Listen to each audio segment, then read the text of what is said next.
여러분, 우리는 오늘 아침에 이어 저녁에 말씀을 실천하고 우리가 깨달은 진리를 적용하고 삶의 구체적인 자리에서 사는 주제를 다루고 있습니다. 그죠? 앞에 세 번의 시간은 복음의 두 기둥이라 할 수 있는 하나님과의 관계가 회복되고 또 사람과의 관계가 회복되는 그 주제를 다루었다면, 이제 그 진리를 아는 백성답게 그 말씀을 어떻게 살아내는가. 우리가 오늘 새벽에는 뭐라고 말했죠? 부르심을 받은 바에 합당하게 행하라, 이렇게 말했습니다. 그죠? 하나 되도록 부름을 받았기 때문에 하나 되게 하심을 절대로 깨뜨리지 않고 힘써 지켜내야 한다. 우리가 오늘 새벽에 그 생각했죠? 여러분, 오늘 저녁에는 우리가 첫날 저녁에 보았던 말씀 기억이 납니까? 허물과 죄 때문에 죽어 있었다. 그래서 우리는 공중의 권세 잡은 자를 따랐고 세상의 풍습을 따르고 우리의 육체의 욕심을 따라 살았다. 그죠? 그게 그때 여러분과 저의 삶의 방식이었다. 그러므로 예수를 만나 거듭난 사람처럼 옛 사람을 더 이상 입고 살지 말고 옛 사람을 벗어버리고, 여러분이 그리스도 안에서 새 사람이 된 그 사실을 거듭거듭 잊지 않고 기억하면서 새 사람에 걸맞도록 새 사람을 입고 살아야 한다. 여러분이 삶을 살아가면서 실천할 때 우리를 부르신 부름에 합당하게 사는 것, 또 하나는 우리가 더 이상 옛 사람의 모습으로 살지 않고 옛 사람을 벗어버리고 주님이 그리스도 안에서 우리에게 주신 새 사람을 입고 살아가는 것, 그것이 우리가 적용하고 실천하는 삶의 큰 원리들이다, 이렇게 볼 수 있겠죠. 그죠? 오늘 저녁에는 우리가 벗어야 할 옛 사람, 우리가 입어야 할 새 사람, 두 가지씩만 생각해 보려고 그래요. 우리가 옛 사람을 벗어버리라 했는데 뭘 벗어야 할까? 첫 번째로 여러분, 우리가 읽었던 본문들을 쭉 살펴보면 재밌게도 여러 번 반복해서 나오는 권면이 있어요. 22절부터 우리가 읽었는데 25절부터 4장 뒷부분까지를 쭉 읽어보면 재밌게도 거의 유사한 주제가 반복되는 대목이 나와요. 그게 뭐지요? 혹시 눈치가 빠른 분들 눈치를 좀 채셨나요? 여러분이 벗어버려야 될 옛 사람의 첫 번째 중요한 특징, 뭘 벗어버리면 되죠? 말이에요. 말. 사랑하는 여러분, 저는 사실 이런 본문들을 묵상할 때 기독교가 정말 어떤 종교인가 하는 것을 정말 너무너무 놀랄 만큼 감격스럽게 보게 돼요. 거대 담론이 넘쳐나는 세상에 큰 진리의 기둥들을 다루고 나서 삶을 적용해내면서 여러분에게 여러분이 벗어야 될 옛 사람의 첫 번째로 말에 대한 주제를 다루어내고 있어요. 말을 어떻게 하는가? 여러분의 말 안에 어떤 것이 담겨서 전해지는가 하는 것은 여러분이 옛 사람을 벗어버리고 새 사람을 입은 모습에 굉장히 중요한 한 표현이라는 거예요. 야고보 사도가 이야기했지요. 스스로 경건하다 생각하며 자기 혀를 제갈먹이지 아니하고 자기 마음을 속이면 이 사람의 경건은 헛것이라. 나는 하나님을 압니다. 나는 하나님을 잘 믿고 싶어요. 말은 이렇게 하는데 혀를 통제할 줄 모르면 말을 안 해야 된다는 게 아닙니다. 그죠? 정말 사람들에게 때에 맞는 적절한 말을 이 혀를 가지고 할 줄 모르면 그 사람의 경건은 헛것이라. 얼마나 이 말이 중요한, 여러분의 신앙적인 자기를 표현하는 얼마나 중요한 표현인지를 성경은 아주 리얼하게 다루고 있어요.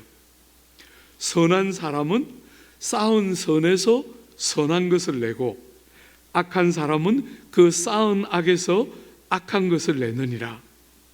내가 너희에게 이르노니 사람이 무슨 무익한 말을 하든지 심판날에 이에 대하여 신문을 받으리니 내 말로 의롭다함을 받고 내 말로 정죄함을 받으리라.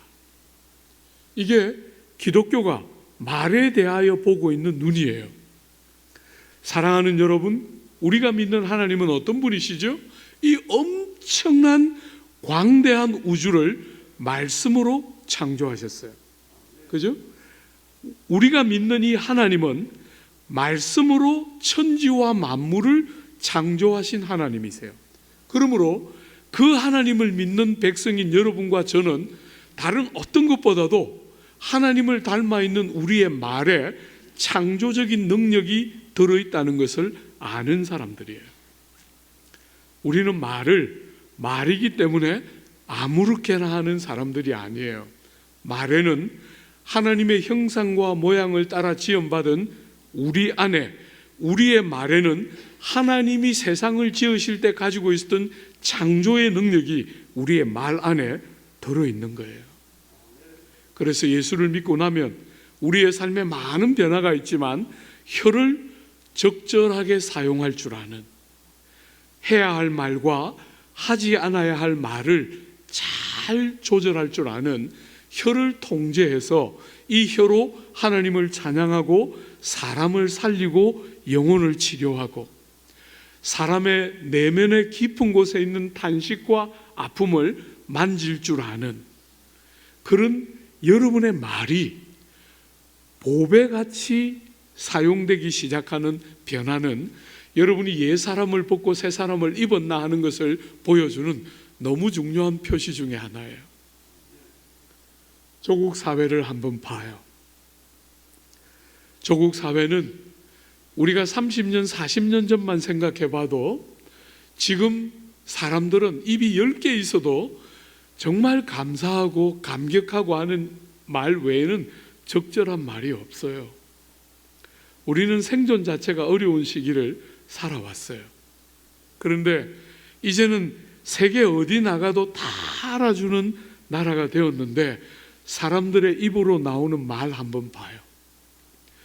방송이나 언론이나 뉴스나 지면을 장식하는 사람들의 말들은 너무나 무책임하고 사람의 영혼을 얼마나 아프게 하는 말들을 이 조국 사회는 얼마나 쏟아내는지 몰라요. 영국 가서 공부를 할 때 영국 친구들이 한 번씩 저보고 이렇게 말했어요. 너의 영어는 내 한글보다 월등하다, 이렇게 말했어요. 제가 영어가 안 돼서 많이 좌절하니까 영어를 20년 넘게 공부했잖아요. 그죠? 중고등학교 때부터 해가지고 유학 가려고 얼마나 대학 다니면서도 공부를 많이 하고 했는데 막상 영국에 딱 가니까 말 한마디 못 하겠는 거예요. 주민센터에 뭐 필요한 게 있어서 가지러 갔는데 머릿속으로 온통 예상 문제지를 가득 안고서 사람이 앉아있으면 내가 뭐라 그래야지 이러고 딱 갔는데 문을 열고 딱 들어가니까 사람이 거기 안 앉아있어요. 예상 문제가 나와야 되는데 사람이 거기 안 앉아있어요. 그러면 한국말로 실례합니다, 계십니까? 하면 되잖아요. 그죠? 계십니까가 영어로 어떻게 됩니까? 도저히 예제에서 벗어나서 버벅대고 있는데 옆에 5살짜리 조카가 Somebody here? 모르는 단어 아무것도 없고 충분히 하는데 계십니까? 도저히 그냥 5살짜리가 이 고모부를 얼마나 부끄럽게 만드는지. 그런데 그 사람이 안 나오고 저기서 소리만 나요. 그래 조금 있거라, 곧 나갈게. 또 말을 해야 될 거 아니에요. 얘가 옆에서, 제가 고모부가 버벅대니까 이 5살짜리가 옆에서 Where are you? 아무 지장 없이 얘는 뭐 상황에 맞도록 툭툭 말하는데 저는 막 예절을 생각하고 막 문장을 떠올리고 막 전치사를 어떻게 붙이고 막 아무래도 안 떠오르는 막 그 영어를 그냥 그렇게 스트레스를 막 받고 막 영어를 하니까 친구들이 격려한다고 네 영어는 내 한글보다 훨씬 낫다. 지는 한글을 한 번도 공부해 본 적이 없고 나는 20년 영어 공부했는데. 그래도 여러분, 제가 그 사회를 살면서 정말 좋았던 것은 어떻게 하든지 좋은 말을 해주고 싶어요. 그게 너무너무 좋았어요. 어떻게 해도 위로하고 싶어하고 어떻게 해도 좋은 말을 해주고 싶어하는 그 사람들의 그 심성이 너무너무 행복했어요. 그 사회를 살 때. 주 안에 사랑하는 여러분, 여러분의 말은 말에 그치는 것이 아니에요. 천지와 만물을 지으신 하나님의 창조의 능력을 담아내는 도구예요. 조국 사회는 말을 너무 막해요. 말을 너무 막해요. 절대로 그러면 안 됩니다. 저는 성도들이 말만 좀 제대로 해도 교회 문제의 대부분은 없어질 거다. 말을 너무 제대로 사용할 줄을 몰라요. 하나님이 주신 너무 귀한 도구를 너무 천하게 써요. 너무 아무렇게나 써요. 아무 의미 없이 써요. 여러분의 말 한마디가 영혼을 얼마나 살아나게 하는지 아십니까? 얼마나 살아나게 하는지 아십니까? 여러분 삶을 사는 이 세상살이에 답이 필요한 게 아닙니다. 사람들의 영혼이 다치고 아픈 것은 답을 몰라서가 아니에요. 아파하고 상처를 받은 그 마음을 누군가가 마음을 알아주기만 해도 문제가 다 해소되는 게 대부분인데 사람들이 말을 너무 야박하게 하는 거예요. 여러분, 저는 우리 집안에서 제가 일대입니다. 우리 아버지, 제가 제자들 교회라고 여기서 가까운 교회 담임할 때 우리 아버지 그 교회에서 제가 세례 드렸어요. 제 인생의 최고로 행복한 기억 중에 하나예요. 저는 일대인데 제가 일대니까 너무 부족한 게 많잖아요. 그죠? 그래서 예수를 오래 믿은 처가에 제가 결혼을 했어요. 장가를 갔습니다. 처가는 집사람은 3대, 4대예요. 굉장히 오랫동안 예수를 믿은 집안에서 아내가 자랐어요. 그 처가에 아들 하나, 딸 둘이 있는데 맏딸이 제일 위고 우리 집사람이 제일 막내고 중간에 처남이 있어요. 이 3남매가 있는데 3남매가 다 목사예요. 사위 제가 목사고 또 제일 위에 사위가 목사고 또 아들이 목사예요. 제일 위에 목사는 저기 미국 가서 12년 있다 오셨고 지금 둘째 아들, 말하자면 둘째는 지금도 영국에 있어요. 제가 영국 가기 전에 유학 먼저 가셔서 지금까지 영국에서 목회하고 영국에서 살고 계세요. 그러니까 무려 이제 30년, 영국 생활이 30년이 넘었어요. 저는 영국 가서 7년 있다 왔어요. 여름마다 이렇게 가족들이 같이 모여서 예배를 드리면 누가 설교하면 좋겠어요? 12년짜리 미국파, 30년짜리 영국파, 7년짜리 영국파, 누가 설교하면 좋겠어요? 너무 재밌게 초등학교도 못 나오신 장모님이 설교하셨어요. 제가 잊을 수 없어요. 여러분, 장모님이 말씀을 전하고 자식들을 위해서 축복할 때 아멘이 저절로 나왔어요. 정말 초등학교도 못 다니신 분인데 목회하는 우리와 비교할 수 없는 지혜로움을 갖고 계셨어요. 너무너무 귀한 보배 같은 분이신데 저는 그분이 돌아가시는 그 마지막 날 하나님 은혜로 그분하고 같이 점심 식사를 했어요. 그분은 부산에 계셨고 우린 서울에 있었는데 하나님이 그때 특별히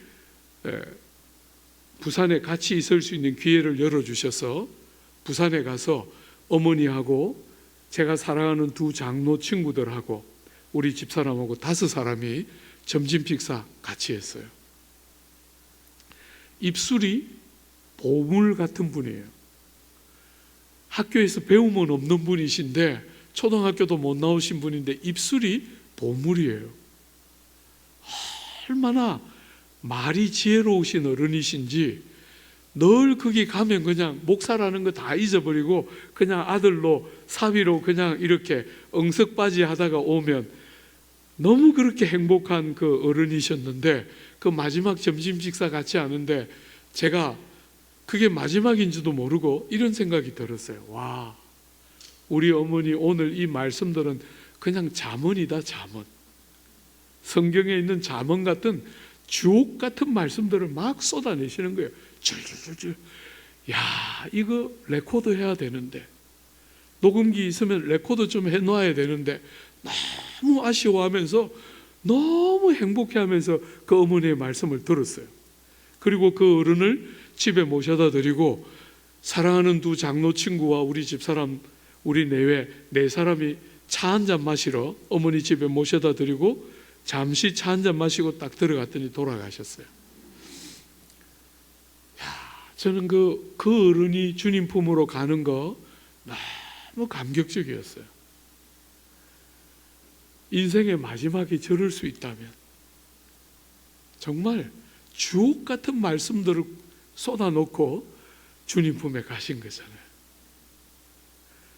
사랑하는 여러분, 정말 예수 믿는 게 뭔가, 저는 그런 거 그 어른 뵈면서 정말 많이 생각했어요. 공부야 우리가 더 많이 했잖아요, 그죠?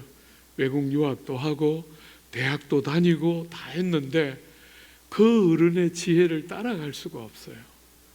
무엇보다도 그 말의 지혜로움. 사랑하는 여러분, 여러분의 자녀들이 여러분에게서 뭘 보고 배웁니까? 여러분이 사용하는 단어와 말이, 여러분의 자녀들이 여러분을 보면서 나도 저렇게 나이 먹어야지, 나도 주를 알아가는 연조가 더해져 가면 저렇게 돼야지, 엄마 없이 컸는데 하나님이 제 삶에 엄마 없이 큰 저에게 보너스처럼 그런 장모님을 선물로 주신 거죠. 그냥 엄마 없었다 이런 말도 이제는 못하겠어요. 그 보석 같은 어른을 가까이에서 나도 저렇게 늙어가고 나이 먹고 내 인생도 저분처럼 내가 주님 품으로 가는 날 최고의 절정을 치고 가리라. 세상은 다 나이가 먹으니까 신체도 약해지고 정서적인 것도 많이 약해지고 기력도 세해지는 것만 다 말하지만 저는 영생을 가진 하나님의 백성들이 그저 남들처럼 다 늙어가는 것 같지만 그 사람은 어쩔 수 없이 늙어가지만 하나님이 우리에게 주신 그 영생이 만드는 다른 흔적들. 그래서 세월이 가면 갈수록 사람들은 20대 젊은이들이 인생의 절정이라고 말하지만 저는 동의하고 싶지 않아요. 영생이 뭔지를 아는 우리에게는 죽음이 인생의 최고의 영광이고 절정이지요. 그렇게 살아주십시오. 세상 사람들처럼 오래 사는 게 복이라고 자꾸 말하지 말고, 여러분이 몇 년을 살더라도 여러분이 살아가면 살아갈수록 주님을 더 많이 닮아가고 여러분의 말과 여러분의 얼굴과 여러분의 행실이 주님이 여러분들에게 행하신 그 놀라운 일들을 증거하고 담아내는, 저는 그 어른 봤어요. 그래서 하나님이 성도의 죽음을 얼마나 영화롭게 하는 거 너무너무 많이 봤어요. 우리 아버지, 제가 늘 세례주고도 했지만 돌아가실 때까지 내가 걱정했어요. 저 어른이 진짜 예수 믿었나? 매 눈으로 날 봤어요. 그리고 아버님 돌아가시기 전날 아내가 15년 넘게 아버지 모시고 고생했기 때문에 이틀 휴가 줬어요. 그리고 그 첫날 제가 아버지 옆에 앉아서 마지막으로 구원 점검했어요. 삼중적으로 이쪽으로 한번 저쪽으로 한번 저쪽으로 한번 3번 딱 확인했는데 너무나 분명한 고백을 하시기 때문에 너무 위로가 됐어요. 그 어른하고 밤늦게까지 하고 싶은 이야기 다 듣고 이런저런 회포들 다 풀고 아버지가 그 저녁에 저보고 말했어요. 아들아, 기저귀 갈아봐. 그렇게 말씀하셨어요. 처음이에요. 제가 너무 행복하게 아버지 기저귀 다 갈아드렸어요. 정말 너무너무 행복하더라고요. 아버지는 아들 보고 갈아달라 그러고 아들인 저는 아버지 기저귀 갈아드렸는데 너무 행복하더라고요. 그리고 아침에 딱 일어났는데 아버지 돌아가셨어요. 저는 주님이 성도들의 죽음을 얼마나 영화롭게 하는지를 어른들을 보내면서 생생하게 겪었어요. 우리의 죽음은 세상 사람들의 죽음과 달라요. 우리는 그냥 더 살려고 막 발부둥 치다가 주님 품에 가는 게 아니라 죽음은 통과하는 문이지만 사망이 우리를 더 이상 이길 수 없는 줄 알기 때문에 죽음은 두려움의 대상이 아니라 죽음은 우리의 삶의 형태가 달라지는 한 관문이라고 생각하기 때문에 죽음을 두려워하지 않아요. 죽음은 우리 신앙 고백의 꽃봉우리 같은 절정이에요. 여러분의 말, 여러분의 표정, 여러분의 손발에 행하는 행함, 여러분의 모든 삶이 주님을 아는 지혜와 지식을 담아내고, 그럴 때 여러분 자녀들은 그냥 자라게 되는 거예요. 그죠? 자녀들은 결국 부모를 닮는 거잖아요. 부모를 그냥 그대로 닮게 돼요. 사랑하는 여러분, 아들들은 대부분 아버지 같고 딸들은 대부분 엄마 같아요. 결국은 어쩔 수 없어요. 그게 모델이기 때문에 그냥 흉내내고 알게 모르게 따라하다가 그냥 비슷하게 돼요. 여러분의 말이, 여러분의 성품이, 여러분의 표정이 자녀들의 미래를 가꾸는 거예요. 우리 사회는 잘생긴 거 자꾸 말하지만 그게 핵심이 아니잖아요. 그거는 여러분이 신청해서 주님이 응답해서 주신 게 아니고 그냥 받은 거잖아요. 그걸 왜 자꾸 시비를 걸어요? 자연스럽게 생겨도 돼요. 예? 우리 자매들이 비 같은 남자들 좋아하잖아요. 그래서 제가 늘 말해요. 비 같은 거 만나면 안 된다. 늘 비 맞다가 감기로 몸살로 고생하다가 죽는다. 그냥 사랑해주면 나 같은 거 사랑해주는 사람도 있구나 하면서 너무 고마워할 사람을 만나야, 그래서 옥상에서 그냥 떨어져도 괜찮고 어떤 사람이든지 그냥 그런 사람 만나서 제대로 사랑을 해야지 자꾸 껍데기 가지고. 여러분, 그게 핵심이 아니고 여러분이 나이가 30이 넘고 40이 넘으면 그 다음부터 여러분 진짜 얼굴이 나오는 거예요. 진짜 얼굴이에요. 여러분의 껍질이 쭈글쭈글해질 때, 여러분의 아름다움들이 빛을 잃어갈 때 여러분의 내면의 진짜가 빛을 발하기 시작해요. 그게 진짜잖아요. 말과 여러분의 인격과 여러분의 행실과 여러분의 손발이 주님께서 우리를 대하신 그 주님의 아름다움을 묻혀내는, 그게 여러분과 저의 말과 삶이 되어야 하는 것이, 그죠? 그러므로 말을 어떻게 하라고요? 한번 보십시오. 25절에 그런즉 거짓을 버리고 각각 그 이웃과 더불어 참된 것을 말하라. 여러분, 마귀는 거짓의 아비예요. 그죠? 우리가 옛날에는 주님을 모를 때는 우리 말에 거짓말이 많았어요. 합리화하면서 정당화하면서 이건 화이트 라이다, 이거는 어쩔 수 없이 하는 유익을 위한 화이트 라이다 이러면서 거짓말 우리 많이 했어요. 주님 만나고 사랑하는 여러분, 거짓말 말고 주님의 성품을 닮은 진실하고 참된 말, 이렇게 말하면 겁나요. 한국 사람들은 진짜 진실한 말을 언제 해요? 나쁜 말 할 때. 사실은 여러분, 제가 한국 사람들 만나서 이야기해 보면 그런데 사실은 이러면 깨달았어요. 앞에 있는 건 다 가짜고 그거 진짜 말하기 위해서 앞에 다 이렇게 양념을 쳐놓은 거예요. 그래서 제가 이제 약간 노련해졌잖아요. 목회하면서 얼마나 산전수전 다 겪었잖아요. 그래서 목사님 사실은, 그러면 됐다, 안 해도 되겠다, 이렇게 석 지나가요. 여러분, 왜 참말을, 나쁜 말을 할 때만 하려고 그래요? 여러분의 인격을 담아서 정말 상대에게 인격을 담은 바른 사귐과 교제가 있는 말을 하라는 건데, 왜 바른 말을 꼭 나쁜 말을 할 때만 바른 말을 해요? 그죠? 여러분의 인격을 담아서 사람과 사람이 인격으로 만나고 이 외롭고 관계가 다 깨어져 있고 형식적으로 만나고 좋은 말들은 넘쳐나지만 마음에 와닿는 말이 이렇게 없는 이런 시대에 정직한 진실과 진실이 인격과 인격이 만나서 사귀고 교통하고 서로의 얼굴을 빛나게 하고 이 짧은 생을 살아가면서 하나님이 우리를 누구를 만나게 하든지 간에 여러분의 삶을 가지고 말을 가지고 영혼들을 살려내고 위로하는, 그죠? 참된 말을 하라. 아첨하는 말이나 거짓말 말고 참된 말을 하되 그 말을 가지고 인격과 인격이 가까워지고 서로를 더 깊이 알아가고 사랑하는 그런 말을 하라는 거예요.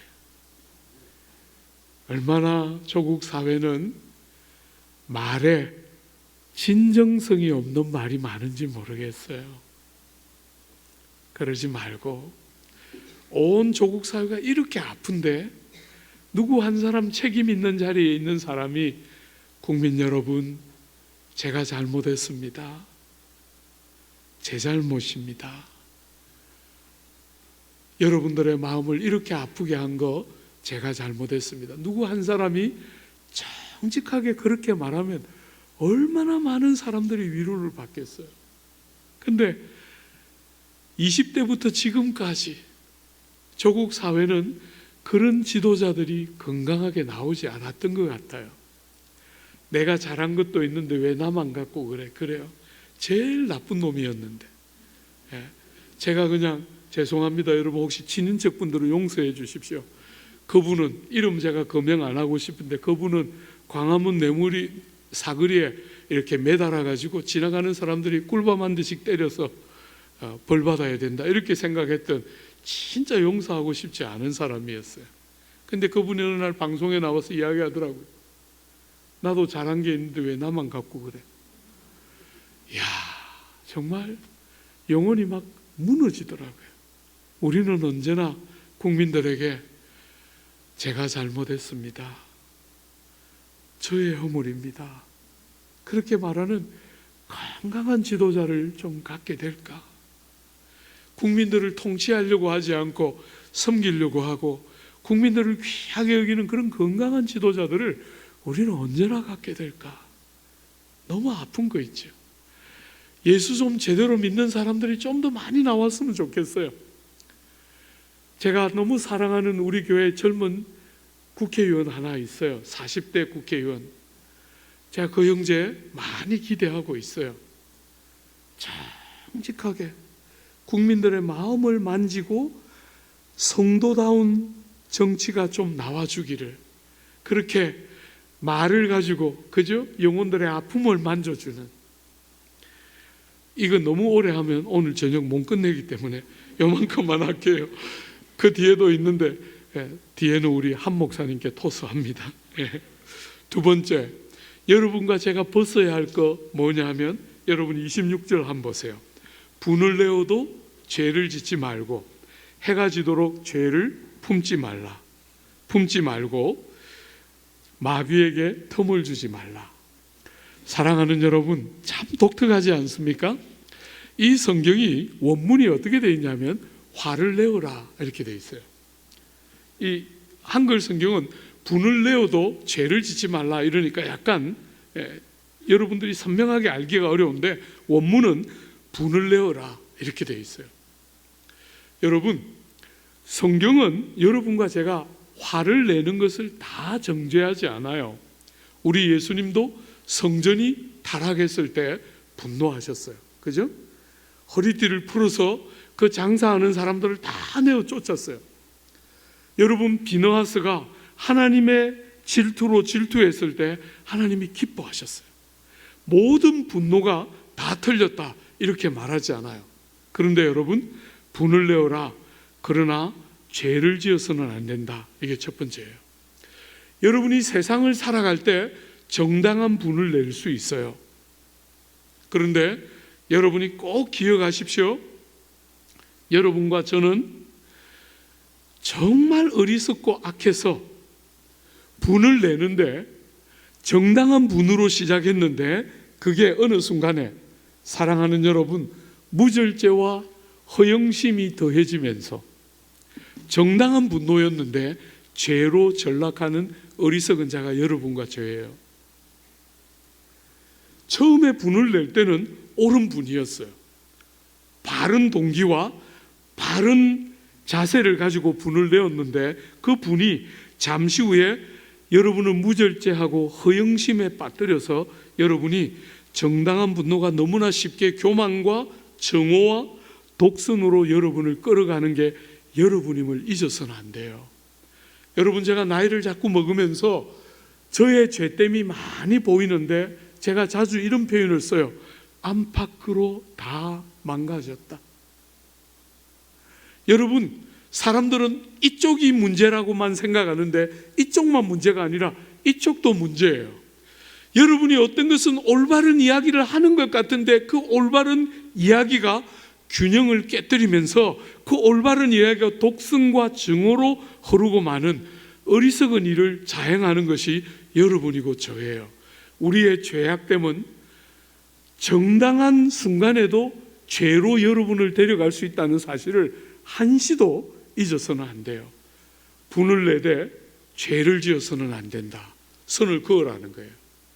여러분이 어떤 존재인지를 잘 알고 정당하게 시작했기 때문에 끝까지 정당하다고 주장할 수 없는 것이 여러분의 악함인 줄 알고 분을 내되 죄를 짓도록 균형을 깨뜨리지 않도록 일정한 분을 딱 절제하면서 분을 낼 수 있어야 한다는 거예요.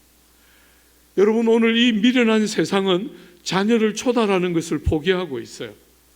저는 부모들이 몽둥이를 들어야 된다고 생각해요. 근데 공부를 하고 온 교육학자들은 전부 더 이상 몽둥이를 들면 안 된다고 가르쳐요. 저는 성경이 말하는 대로 부모들이 회초리를 들고 자녀들의 종아리를 때려야 한다고 생각해요. 언제까지? 할 수만 있으면 5살 전에. 그때까지는 아무리 때려도 기억 못해요. 네. 그럴 때 많이 때려서 질서를 딱 세워야 되는데 부모들이 어릴 때 그냥 내버려둬요. 그냥 내버려둬요. 나이를 먹고 중등학생이 되고 초등학생이 되고 중등학생이 되고 고등학생이 되면 매를 드는 건 이제는 여러분이 자녀 교육을 포기하는 거예요. 그때는 매를 들면 들수록 손해를 보는 때예요. 어리석게 그렇게 하는 거예요. 매를 딱 들어야 되는 순간에 들어야 되는데 어릴 때 너무 예쁘고 사랑스러우니까 그게 죄인이라고 생각을 못해요. 그때 딱 질서에 순종하고 딱 그때 권위 아래 딱 복종하는 걸 가르쳐야 되는데 그때는 막 망나니같이 살도록 내버려둬요. 나이를 먹어가는 아이를 매를 들려고 하니까 그게 교육이 안 되는 거죠.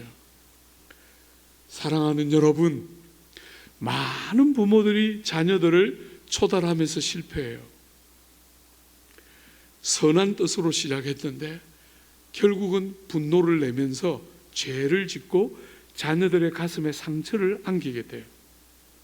그러면서 계속 부모들이 말하기를 너를 위해서다. 거짓말하면 안 돼요. 자녀들이 조금만 지나면 안 속습니다. 여러분이 통제되지 않는 분노, 바르게 시작했지만 끝까지 바르다고 주장해서는 안 돼요. 통제하고 절제하지 않는 분노는 여러분과 저를 균형을 깨뜨리게 해서 죄 짓는 제목이 되게 하는, 그게 여러분의 죄성이에요. 제가 늘 말하지만 여러분은 여러분이 생각하는 것보다 더 나빠요. 정말 그렇습니다. 정말 그렇습니다. 한 번씩 젊은 자매들이 저한테 자식 문제 때문에 상담하면서 목사님, 남편 아시잖아요. 그 사람하고 나 사이에 어떻게 저런 게 났어요? 이렇게 말해요. 제가 목사로서 말 못합니다. 말 못합니다. 똑같다 이렇게 말하고 싶은데 그럼 교회 옮기니까 말 못합니다. 제가 말 못합니다. 사랑하는 여러분, 얼마나 많은 사람이 자기를 잘 모르는지 몰라요.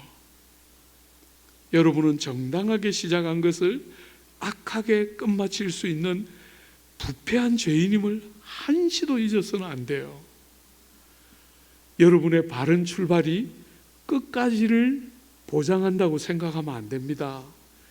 화를 냈지만, 바르게 화를 내었지만 더 균형을 깨뜨리는 자리까지 가지 않고 죄를 짓지 않도록 화를 딱 통제할 수 있어야, 우리 특별히 형제들 부탁합니다. 조국 사회는 형제들이 분을 내는 것을 굉장히 정당하게 만들었어요. 남자가 세상 살다 보면 화를 낼 수도 있지, 이렇게 굉장히 쉽게 생각해요. 우리 형제들 다 경험했겠지만 형제들은 약간 모자라요. 그래서 형제들은 막 속에 막 부하가 나서 막 부글부글 끓는데 아내들이 약간만 코맹맹이 소리로 여우처럼 자기 화났어? 이러면 남자들 10중에 9은 아니? 이렇게 말해요. 참 쉬워요. 참 쉽습니다. 남자들은 자기 화났어? 이러면 대부분 아니? 이래요. 조금 전까지 막 속에서 막 부글부글 끓어가지고 막 이걸 어떻게 한번 폭발시키나 이러는데 막 자매들이 조금만 그렇게 예쁜 소리로 이렇게 탁 이렇게 하면 아니야? 이렇게. 너무 쉬워요. 너무 쉬워요. 사랑하는 우리 형제들 기억하십시오. 자매들은 다릅니다. 자매들은 자기 화났어 이러면 그래. 여러분, 야, 자매들 뒤끝 있습니다. 뒤끝 있습니다. 제가 평균적으로 자매들 뒤끝 얼마 가는지 통계 한번 낸 적이 있는데 얼마 가는지 아십니까? 20년 이상 가더라고요. 젊은 부부가 뭐 젊지도 않지요. 50대 부부가 상담하러 왔어요. 목사님, 이 사람이 저한테 막 때리고 막 그랬어요. 이러는 거예요. 아니, 아내를 손짓을 했다는 거야. 그러니까 그 남자 집사님, 목사님 25년 전이에요. 그때 한 번 딱 했어요. 그러니까 이 여집사님이 옆에서 어제같이 생생하다. 왜? 그때 제가 깨달았어요. 우리 남자들은 1년 전 것도 벌써 다 잊어버렸어요. 우린 굉장히 쉬워요. 우린 그냥 아내가 그냥 조금만 얼굴 표정을 바꾸면 우리는 막 화가 났지만 그냥 다 그냥 잊고 지나가고 막 묻어놓고 이런 거 거의 없어요. 그래서 흙으로 지은 거잖아요. 흙이에요, 흙. 자매들은 빼로 만들었어요. 빼. 본 차이 납니다. 질깁니다. 와, 질깁니다. 한번 부하가 나면 20년은 넉넉하게 갑니다. 25년 전인데 목사님 이러는데 그 자매가 절대로 안 지고 어제같이 생생합니다 이럴 때 제가 그때 깨달았어요. 이런 분을 내가 모시고 살았구나.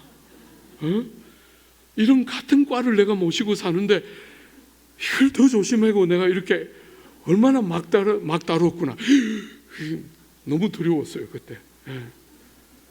우리 자매들 그러면 안 됩니다. 25년이 뭡니까? 너무해요. 사랑하는 여러분,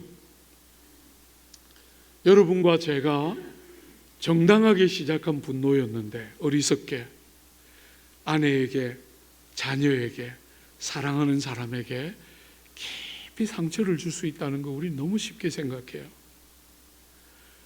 아내들은 다칩니다. 자녀들은 깨어져요. 사랑하는 여러분, 우리는 설명할 것이 있지만 설명한다고 해서 그들의 아픔이 해소가 다 되는 게 아니에요. 여러분이 다루어야 합니다. 분을 낼 수 있지만 그 분이 죄를 짓게 하는 도구가 되어서는 절대로 안 돼요. 다스려야 합니다. 여러분, 그 분을 다스리는 제일 중요한 방법 중에 하나가 뭐지요? 해가 지지 않도록, 해가 지도록 분을 품지 않는 거예요. 시간을 길게 가져가면 다 다치게 돼요. 여러분, 제가 오랫동안 젊은이들을 섬겼는데 젊은이들 20대, 30대들은 그냥 그 자체가 작품이에요. 무슨 옷을 입어도 아무 관계가 없어요. 런닝에 청바지 쭉 찢어진 거 입고 나와도 너무 사랑스럽고 예쁘고 그냥 생긴 그대로가 작품이에요. 여러분, 그 20대, 30대 때 그 아이들이 얼마나 잘 웃고 미소가 얼마나 사랑스러워요. 그죠? 그런 예쁜 자매들이 50이 넘고 60이 넘으면 어떻게 됩니까? 여러분 오늘 예배 마치고 나갈 때 한번 봐요. 언니들, 누나들 얼굴 한번 쫙 봐요. 60 넘고 70 넘으면 자매들 어떻게 바뀌지요? 평균적으로 싸움 딱으로 다 바뀌어요. 예배당 안에 와 있는데도 싸움 딱이에요. 마치 느낌이 이런 느낌이에요. 누가 지금 나한테 아는 체 해? 혼날 줄 알아. 응? 누가 나한테 지금 인사하려고 해? 혼날 거야 그냥. 응? 나는 목사님도 얼굴 안 마주치고 가는 사람이야. 응? 이런 얼굴로 다 앉아있어. 사랑하는 여러분, 우리 자매들 왜 얼굴이 20대 30대 그 예쁜 미소들 다 어디 갔어요?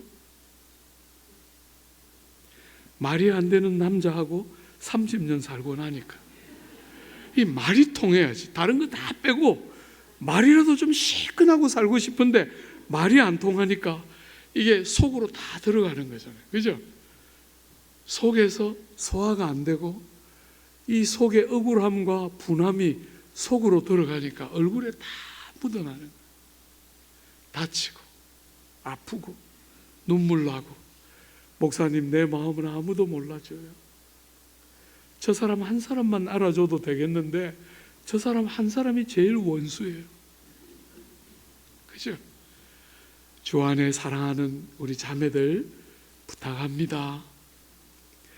여러분이 정당하게 시작하는 분노, 여러분의 남편이 여러분의 마음을 못 알아주는 것은 남자로서 너무 미안하고 죄송해요.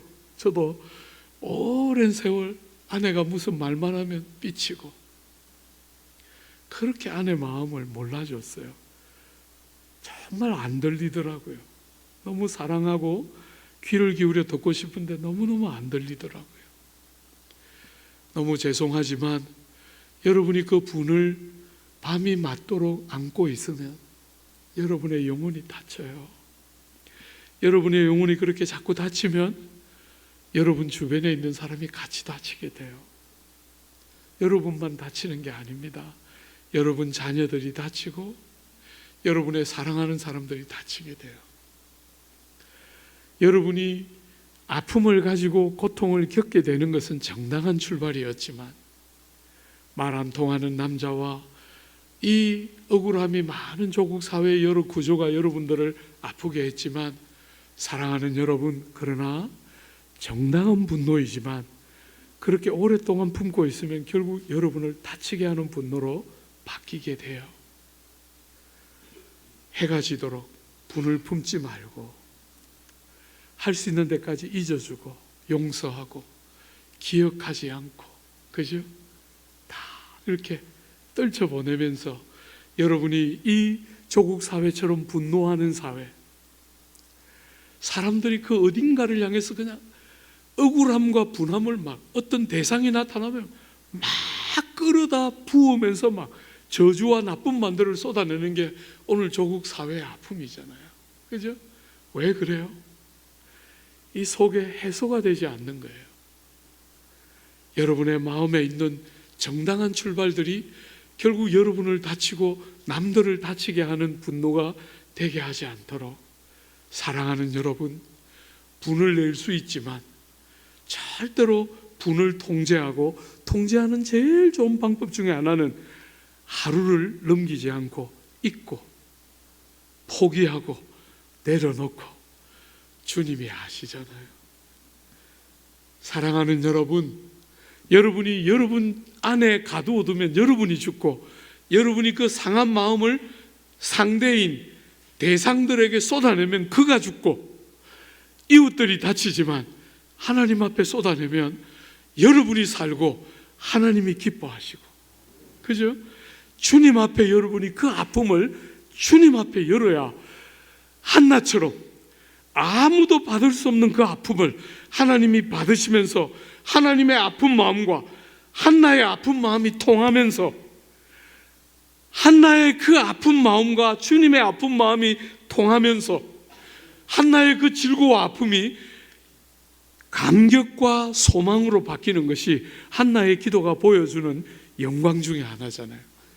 여러분의 그 아픔이 여러분을 깨뜨리는 도구가 되지 않고 하나님 앞에 쏟아내야, 그래야 제일 최고의 결과를 여러분들이, 우리가 같이 공유하게 되는 것이에요.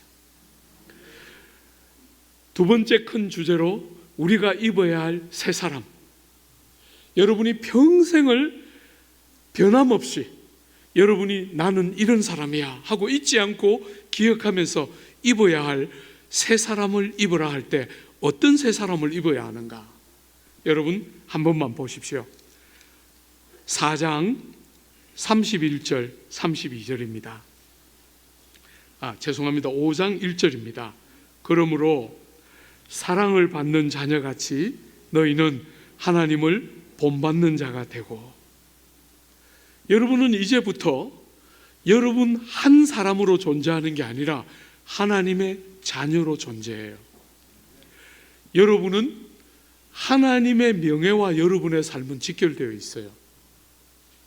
그러므로 여러분이 끝없이 새롭게 입어야 할 여러분의 옷은, 여러분은 하나님의 사랑받는 자녀의 옷이에요. 여러분은 하나님을 본받고 하나님을 나타내고 하나님이 여러분을 어떻게 대했는지를 표현하는 그림책 같은 존재가 여러분과 저임을 잊어서는 안 돼요. 사랑하는 여러분, 하나님을 본받으라 이렇게 말하면서 오늘 본문은 두 가지 권면을 하고 있어요. 특별히 두 가지 측면에서 하나님을 본받으라 이렇게 말하는데, 먼저 31절과 32절이에요. 우리 같이 한 번만 읽어볼까요? 31절과 32절. 너희는 모든 악독과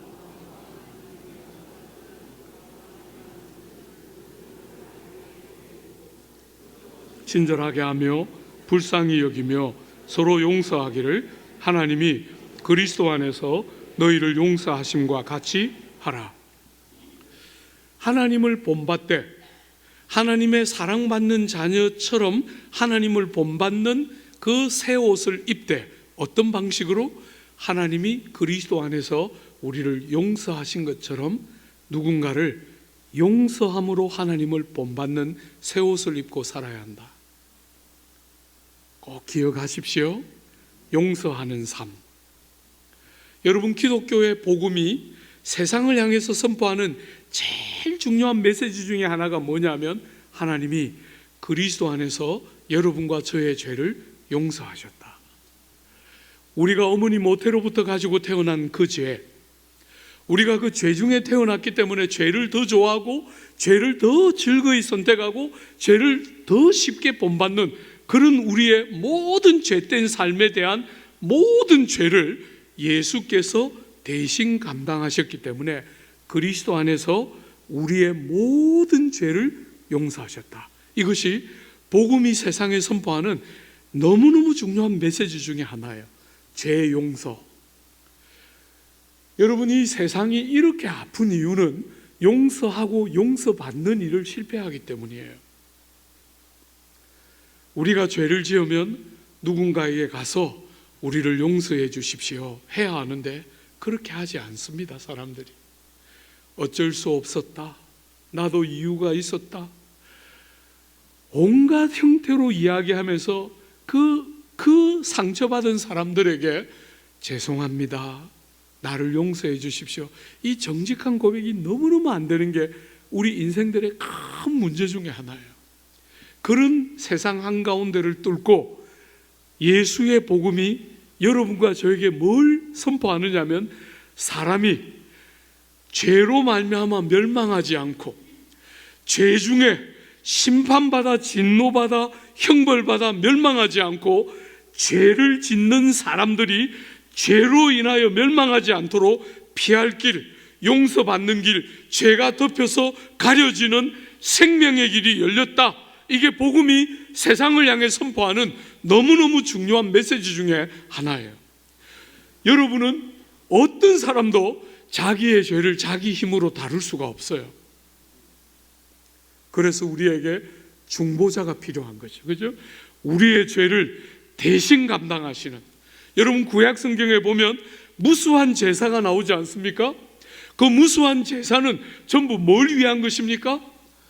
죄를 짓는 사람이 죄 중에 망하지 않도록 죄를 지은 사람이 그 재물을 끌고 성전에 가서 그 재물 위에 손을 얹고 자기의 죄를 재물 위에 전가시켜서 죄로 말미암아 자기가 죽지 않고 누가 죽습니까?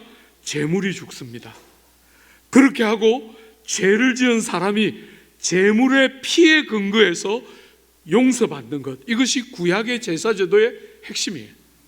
그것은 전부 그림자 같은 것인데 오실 예수님의 대속을 위한 그림자와 같이 사람들을 준비시키는 그림자와 같은 역할을 했고, 신약에 오면 예수님이 십자가에 달려 돌아가심으로 정말 우리 죄를 위한 완전한 값이 그리스도의 십자가 위에서 지불되었기 때문에 우리같이 자격 없는 사람들이, 아무 일한 것이 없는 사람들이 죄를 용서받는 너무나 놀라운 일이 우리의 삶에 주어져 있는 거예요. 얼마나 많은 사람들에게 죄의 짐이 얼마나 무겁습니까? 많은 양심적인 사람들이 자기 죄의 문제를 다루어내고 싶어 해요. 할 수가 없습니다, 여러분. 사람들이 제일 쉽게 생각하는 게 보속이에요.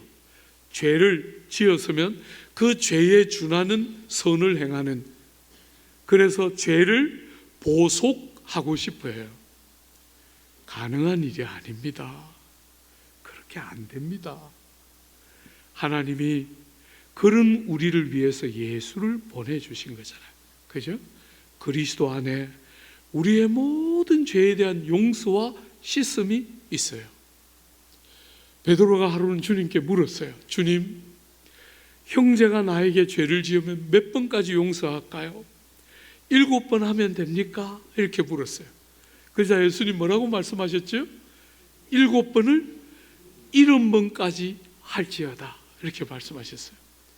여러분, 그 질문을 한번 잘 묵상해 봐요. 베드로가 예수님께, 예수님, 내가 1번, 2번, 3번, 7번 용서하면 됩니까?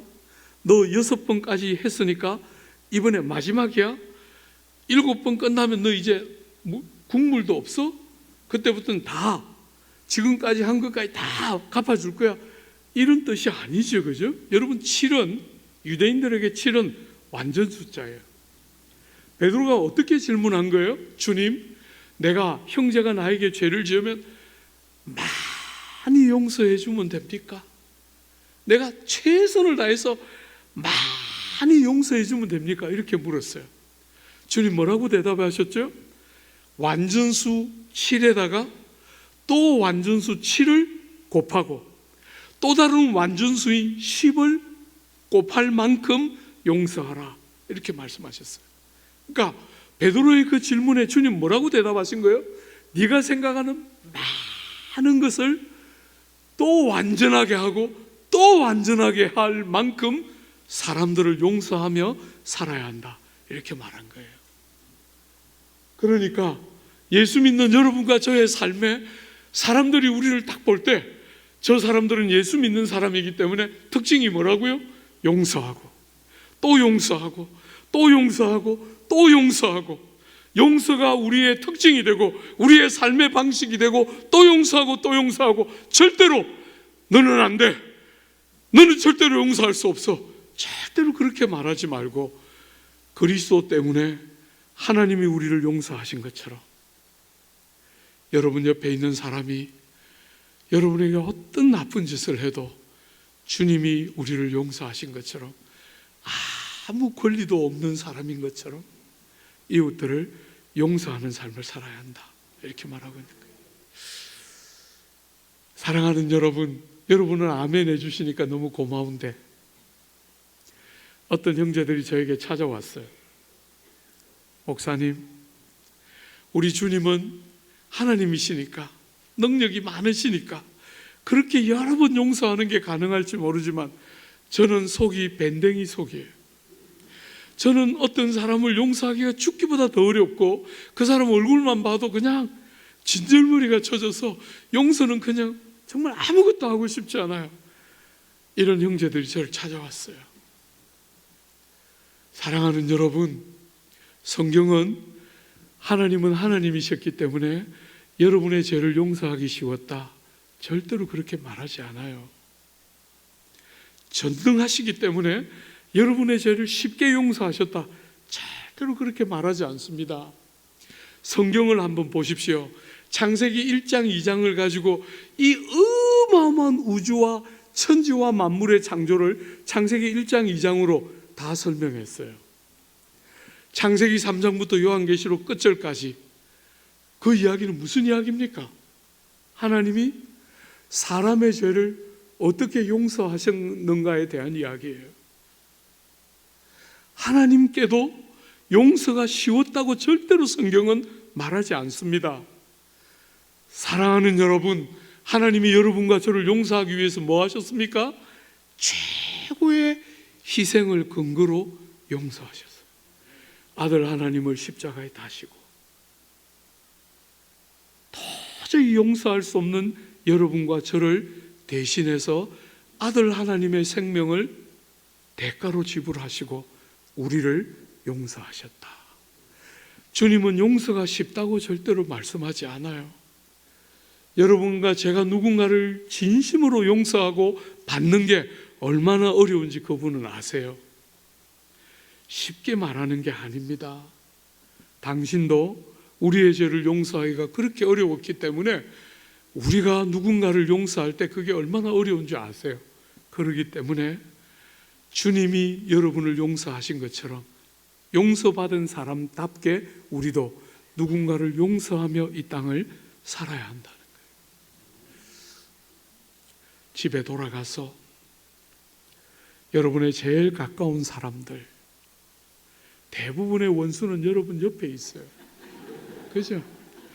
여러분의 제일 가까운 사람들, 남편과 아내, 자녀와 부모, 여러분의 가까운 친지, 직장의 동료들, 사랑하는 여러분, 역사는 너무 재밌게도 영국은 그렇게 젠틀맨인 나라지만 그렇게 온 세상에 그렇게 참 덕을 많이 끼친 나라지만 프랑스와 독일은 영국을 얼마나 미워하는지 몰라요.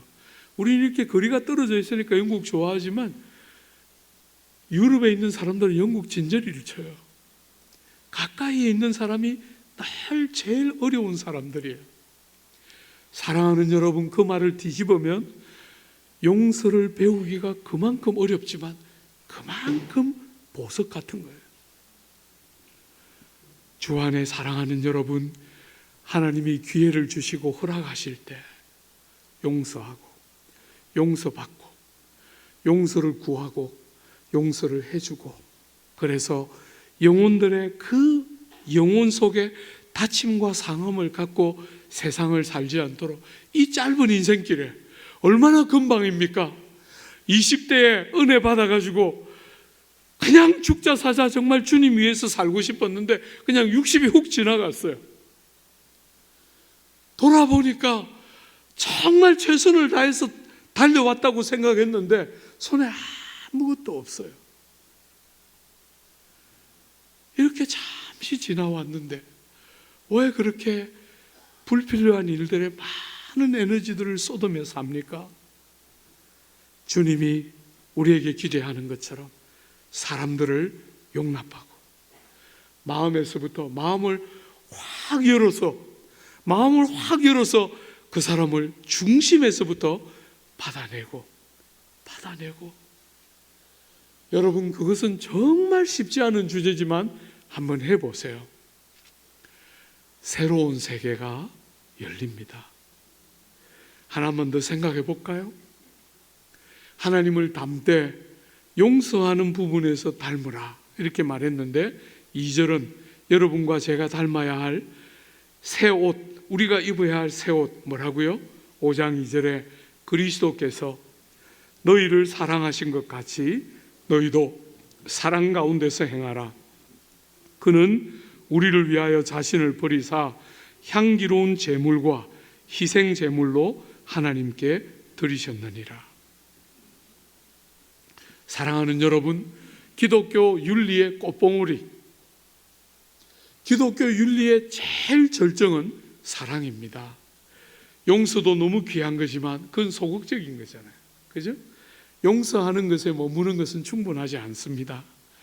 여러분, 어떤 사람들은 말해요. 목사님, 저는 용서는 하지만 사랑은 못 하겠어요. 거짓말입니다. 거짓말입니다. 여러분, 용서만 하면 용서가 되는 게 아니에요. 적극적으로 한 걸음 더 나가서 사랑하지 않으면 참된 용서는 불가능합니다. 사랑해야 해요. 여러분, 저는 목사로서 한 번씩 스스로 늘 다짐해요. 이 험한 길 가면서 목회는 지뢰밭길 같아요. 발을 조금만 잘못 디디면 어디서 어떤 폭탄이 어떻게 터질지 모르는 그런 40년을 달려왔어요. 하나님 앞에 늘 다짐합니다. 주님, 나는 사랑하는 의무밖에 없습니다. 사랑 안 할 권리 같은 건 나에게 없고 사랑할 의무밖에 나에게는 없습니다. 목사로서 늘 하나님 앞에 다짐하는 기도예요. 사람 사랑하기 너무 어려워요. 그렇지만 사랑하는 것 외에는 아무 선택이 없다는 것을 인생을 살면 살수록 배우게 돼요. 사랑하지 않으면 아무것도 제대로 작동되는 것이 없어요.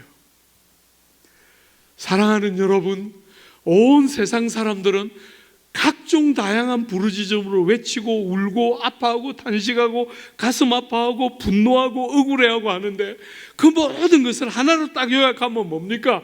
누구 하나, 나를 진짜 사랑해 줄 사람 누구 하나 없어. 이게 세상이 부르짖고 있는 부르짖음의 저는 핵심이라고 생각해요. 한 사람만 제대로 끝까지 포기하지 않고 믿어주고 붙들어주고 지지하고 같이 가면 절대로 안 망하는데 그 한 사람이 없어서 무너지는 거예요. 한 사람, 많이 필요한 게 아닙니다. 한 사람만 제대로 곁에 서서 그 사람이 울 때 같이 울고 그 사람이 웃을 때 같이 웃고 그 사람이 낙심할 때 절대로 정죄하지 않고 그 곁을 잘 지켜서 그와 함께 그 자리를 딱 지켜주면 그 사람 절대로 안 망해요.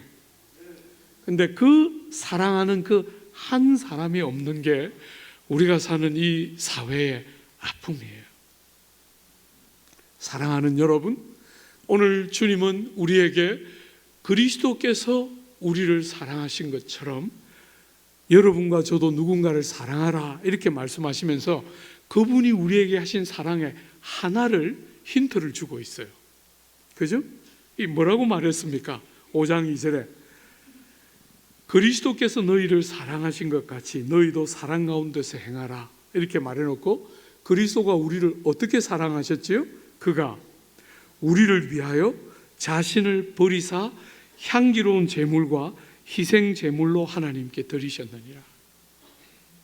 여러분과 저의 죄를 용서하기 위해서 당신이 희생 제물로 죽어서 우리의 죄가 덮여지고 가려지고 하나님의 모든 사랑을 받게 되는 영광이 일어난 것은 그리스도의 그 사랑 때문이다 이렇게 말하고 있는 거예요. 사랑하는 여러분, 제가 이렇게 조국 교회를 다니면서 사랑에 대한 설교를 하면 조국 교회 성도들이 자주 실패해요. 나는 좀 사랑이 있다 이렇게 생각하는 것 같아요. 어떤 분들이 자식을 사랑하고 교회에서 그래도 어느 정도 존경을 받고 하기 때문에 나는 좀 사람들을 사랑한다 이렇게 생각하는 것 같아요. 사랑하는 여러분, 사랑은 여러분이 할 수 있는 것이 아니에요. 사랑은 사랑이신 주님께 배워야만. 우리는 고장난 죄인들이에요. 죄가 여러분과 저의 많은 부분들을 깨뜨려 놓았는데 제일 보석 같은 사랑을 깨뜨려 놨어요. 그 사랑을 소유, 집착, 형식적인 논리 이런 것으로 전락시켜 놨어요. 모조품을 만들어 놓은 거예요. 그래서 많은 사람들이 사랑에 대한 설교를 그렇게 들으면서도 자기를 정직하게 바라보고 깨닫지를 못해요. 그래서 나는 좀 사랑한다. 내가 그래도 자식을 버젓이 길러놨는데 그래도 내가 밖에 나가면 사람들이 날 존경하고 존경받는데 이렇게 생각하면 자꾸 길을 잃어요. 여러분, 그런 것은 많은 경우에 모조품이에요. 진품이 아닙니다. 사랑 안에는, 진짜 사랑 안에는 반드시 뭐가 있습니까? 죽음이 있습니다. 자기 희생과 자기 부정과 자기 죽음이 없이는 사랑을 여러분은 할 수 있는 존재들이 아니에요. 여러분이 살아있는 상태로는 사랑이 안 됩니다. 여러분이 자아를 깨뜨려야, 저 사람이 너무 소중하고 사랑하기 때문에 나를 부정하게 되는 그런 과정이 없이는 사랑을 아직도 배우지 못하고 있는 거예요. 그래서 세상 사람들은 늘 사람을 찾습니다. 사랑스럽게 생긴 사람, 저 사람은 나를 실망시키지 않을 것 같은 사람, 그런 사람을 찾습니다. 참 어리석고 미련하지요. 세상은 얼마나 미련한지 몰라요. 제가 우리 청년들에게 자주 한 번씩 가서, 청년들이 가면 늘 저보고 물어봐요. 목사님, 어떤 사람 만나서 결혼하면 되나요? 제가 늘 말해요. 오래 기다리지 말고 30 전에 결혼하고 60점만 되면 결혼하고, 그래도 안 되면 사다리 타서 가라. 오래 기다리지 마라 제발 좀. 30 넘기지 마라 제발 좀. 건강할 때 아이들 쑥쑥 3명 4명 좀 낳고 그렇게 살아라. 늘 제가 그냥 우리 아이들이 꼰대라고 생각하는데도 하여튼 죽도록 하여튼 쏟아내요. 주 안에 사랑하는 여러분, 여러분이 결혼을 하고 부부가 되어서 여러분은 평생에 제일 귀한 것을 배우기 시작하는 거죠. 그죠? 한 인격을, 내 밖에 있는 한 인격을 사랑하는데 저렇게 소중한 사람, 뽑고 뽑아서 한 사람, 저렇게 소중한 한 사람을 뽑았는데 그 사람을 사랑하는 일에 실패하는 우리를 보게 돼요. 우리가 그렇게 결심해도 그 사람이 원하는 사랑을 못합니다. 자주 그 사람을 실망시키고 넘어뜨려요. 그죠? 그런 우리들의 한계들을 바라보면서 사랑이신 하나님께 가서 십자가 앞에 서서 사랑을 다시 보는 거예요. 사랑이 뭔가? 왜 주님은 우리 보고 사랑하라 하셨는데 나는 이렇게 사랑이 안 될까? 그런 것을 가슴 아프게 하나님 앞에서 정직하게 바라보면서 끝없는 죄가 어그러뜨려 놓은 하나님의 형상의 영화로움들이 다 어그러져 있고, 끝없이 왜곡되어 있는 자기 중심과 자기 우성과 이기적인 자기 욕망이 늘 또아리를 털고 있어서 누군가 내 바깥에 있는 한 인격을 저렇게 소중한 아내고 남편인데도 사랑이 제대로 작동이 안 되는 우리를 깊이 바라보면서 주님이 우리에게 보여주신 그대로 우리를 사랑하사 자기를 십자가에 달리도록 내어주셨던 그분의 사랑을 그때부터 비로소 눈이 열리면서 깨달아지기 시작하는 거예요. 여러분, 저는 처음에 예수를 믿으러 교회 왔을 때 예수님 날 위하여 죽으셨다 할 때 못 믿겠더라고요. 천사가 죽었다 하면 믿었을지 모르겠어요. 아주 훌륭하고 존경하는 어떤 분이 죽었다면 믿었을지 모르겠어요. 하나님이시고 하나님의 아들이 날 위하여 죽었다니까 나같이 쓸모없는 것을 위해서 그분이 왜 죽어? 너무 저는 생뚱맞았어요. 도무지 안 믿어지더라고요. 너무 크잖아요? 못 믿었어요. 그런데 조금씩 죄가 보이니까, 내가 어떤 사람인가, 나의 죄가 얼마나 나를 많이 깨뜨려 놓았는가 하는 게 보이니까 그분이 나를 사랑하셔서 죽어야만 했구나 하는 게 깨달아지는 거예요. 그게 깨달아지니까 누군가를 사랑한다고 말할 때 그냥 말로만이 아니고 나도 저 사람을 위해서 죽어야 사랑이 되는구나 하는 게 보이는 거예요. 주 안에 사랑하는 여러분, 새 옷을 입고 새 사람처럼 세상을 살래 여러분 중에 몇 명이라도 주님이 우리에게 가르치신 사랑으로 누군가를 사랑할 때 여러분 주변이 어떻게 될지 한번 생각해 보세요. 만신창이가 돼가지고 엄마도 없이 커서 온통 방황하고 분노하면서 10대와 20대를 보내다가 형들과 누나들을 만나서 처음으로 주님의 사랑이 뭔지를 생생하게 경험했던 저 같은 사람이 주 안에 사랑하는 여러분 주변에 여러분의 사랑을 통해서 누군가가 여러분의 사랑을 통해서 살아나기 시작하면 여러분은 그때부터 사람이 달라지는 역사와 영광이 뭔지를 경험하게 되는 거예요. 기독교는 이상적인 이야기를 하는 종교가 아니에요. 기독교는 하나밖에 없는 진리에 대한 이야기예요. 이 길로 가지 않으면 망하는 거예요. 안 됩니다. 되는 것 같을 뿐이지 안 됩니다. 이 길로 가야 제대로 되고 여러분이 살고 남이 살게 돼요.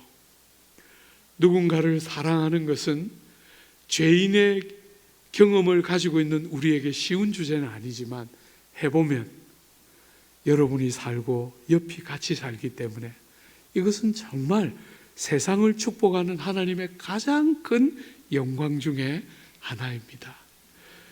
흉내만 내지 말고, 죄송합니다 여러분, 흉내만 내지 말고 정말 사랑하기 때문에 희생하고, 작은 거, 내 자식에게 주고 싶은 거 있는데 내 자식에겐 그래도 일정한 정도로 줬으니까 남의 자식에게 알게 모르게, 오른손이 한 것을 왼손이 모르게, 그죠? 하고 나서 나도 기억하지 않고 수첩에 다 지워버려서 하나님만 아시면 되는 그런 사랑을 여러분이 한번 베풀며 살아보십시오.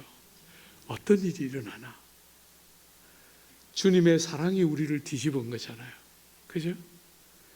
주님의 그 귀한 사랑이 우리를 뒤집은 것처럼 그 사랑이 여러분을 통해서 누군가에게로 흘러갈 때 그 사람의 삶이 뒤집어지는 것이지요. 그죠? 교회는 세상을 이런 방식으로 바꿨어요. 교회가 이제 다수가 되어서 사람들을 데리고 나가서 데모하고 막 연반장에 막 글 쓰고 이래가지고 세상을 교회는 바꾼 적이 없습니다.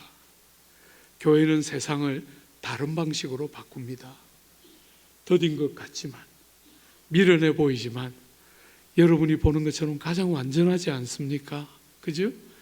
그렇게 믿음으로 살아내는 성도들이 나올 때 조국 사회가 여러분이 기대하는 살만한 세상이 되는, 교회로부터, 성도로부터 다른 물이 세상으로 흘러가기 전에는 이 세상은 절대로 안 바뀌어요. 여러분으로부터, 저로부터 다른 물이 흘러가면 세상이 바뀌는 것을 보게 됩니다.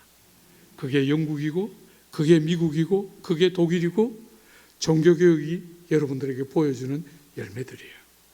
조국 사회 안에 여러분과 저를 통한 회복의 역사가, 새 옷을 입고 헌 옷을 벗어 던지는 여러분과 저를 통해 회복의 역사가 조국 사회 구석구석에 흘러가는 복된 은혜 풍성히 주시기를 기대하고 축복합니다.